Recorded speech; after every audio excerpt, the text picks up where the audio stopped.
Okay, kama una bidhaa dukani kwako ambazo unataka ziwe zina aina tofauti, bidhaa moja lakini ya aina tofauti, maybe ina rangi tofauti au ina variety tofauti tuseme. Kwa hiyo unaenda kwenye bidhaa kama kawaida. Kwanza hakikisha umeshaangalia namna ya kucreate bidhaa katika duka lako. Unaenda kwenye bidhaa. And then kama unavyoona hii saa hapa ya Naviforce, unaona ina gold, ina silver, au pia kuna hii Rolex watch, kuna black, kuna gold. Sasa tunataka tutengeneze hii Rolex, hii Patek Philippe Patek iwe katika na iwe na variety zake. Hii ni muhimu sana kwa bidhaa nyingi nyingi sana. Tunaenda hapa kwenye manage product. Okay, manage product, and then unaenda kwenye Patek and unashuka chini kwenye hii section imeandikwa bidhaa hii ina aina mbalimbali. Okay, bidhaa hii ina aina mbalimbali. Ukiswitch on maana yake umeruhusu kwamba hii bidhaa iwe ina aina mbalimbali. Kwa hiyo ile idadi ya kwanza kabisa kama zilikuwa ni 10, ukiswitch on maana yake inabidi ugawanye ile 10 kwenda katika aina tofauti tofauti, kama ni black 5, gold 5. Okay, so tunachofanya hapa tukibonyeza stock will be cleared, maana yake kwamba stock ya kwanza itakuwa cleared. Kwa hiyo tunabonyeza continue.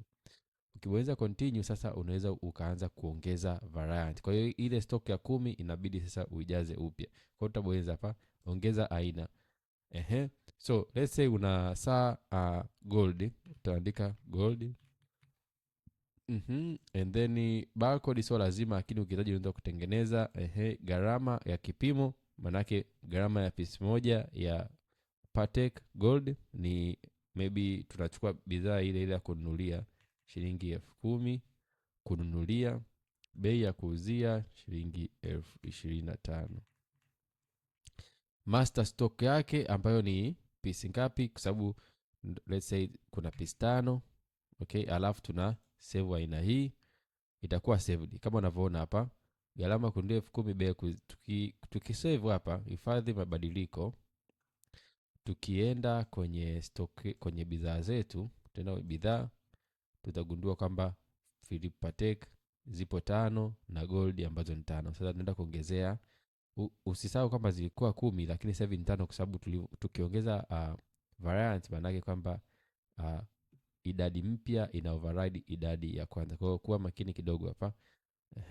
Basi ni hivyo tu. Tukitaka tuongeze tena aina nyingine, maybe kuna rangi ya silver, tunakuja kwenye manage product, tunaenda kwenye bidhaa yenyewe, tunajumlisha. Okay, tunaongeza tena ongeza aina. Tunaenda hapa, tunaandika maybe silver, and then tumenunua kwa shilingi 10,000. Bei ya kipimo ni shilingi 25,000.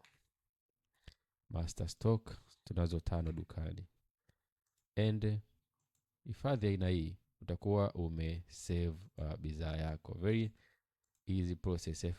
Hifadhi mabadiliko, basi utakuwa umeisha save bidhaa yako, bidhaa dukani za aina hii. Inasaidia sana jamani. Kwa hiyo ndio hivyo.